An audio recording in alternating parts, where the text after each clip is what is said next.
السلام علیکم. New update آ گئی ہے. اپڈیٹ تو خیر 2 جنوری میں آ گئی تھی، لیکن مجھے ابھی یاد آیا تو میں نے کہا بتا دوں. یہ ہمارے لیے بڑی ضروری ہے، ہم جیسے ہاؤس بلڈنگ والوں کے لیے اور اسٹوڈنٹس کے لیے بہت ضروری چیز ہے. وہ ہے منی جاب. منی جاب کا یہ ہوتا ہے کہ ہم تھوڑا بہت ایکسٹرا ارن کر لیتے ہیں ہاؤس بلڈنگ وغیرہ والے. تو یہ مہینے میں 40 گھنٹے آپ کو الاؤڈ ہوتا ہے ورک کرنا، مطلب میکسیمم 40 سے 43 گھنٹے ہوتا ہے. اور اب 2026 پہلے یہ تھا 12.90 پر آور، لیکن اب 2026 میں جو منیمم ویگے ہو گیا وہ ہو گیا 13.90. مطلب تھوڑا سا بڑھ گیا. پہلے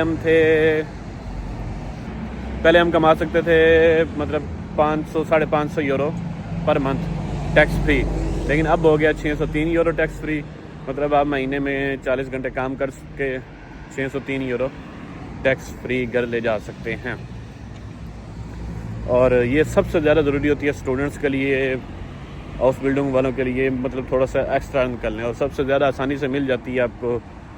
مطلب سپر مارکیٹس جیسے لیڈل آر ڈی وغیرہ ہو گیا، یا پھر کیفیز میں، ریسٹورنٹس میں، یا پھر زیادہ تر لوگ کرتے ہیں لاگر میں. لاگر میں کیا ہے کہ اگر لوڈنگ ان لوڈنگ کا کام ہو تو تھوڑی سی سیلری اچھی مل جاتی ہے، لیکن اس میں یہ ہے کہ آپ زیادہ کما نہیں سکتے. آپ کو بس یہ ہے کہ کم گھنٹے کام کرنا پڑتا ہے اور سیلری وہ 603 یورو ہو جاتی ہے. اگر آپ 603 یورو سے اوپر جائیں گے تو اس کا مطلب ہے کہ آپ کو ٹیکس پے کرنا پڑے گا اور فل سوشل سیکورٹی پے کرنی پڑے گی. لیکن اگر ایک آدھے مہینے میں جائے، مطلب ایک آدھے مہینے میں اوپر نیچے ہو جائے 603 سے، تو اس سے فرق نہیں پڑتا. آپ کی جو ایئرلی لیمٹ ہے نا وہ اوپر نہیں ہونی چاہیے. ٹھیک ہے، تو جرمنی کے اپڈیٹس کے لیے سبسکرائب کریں، لائک کریں.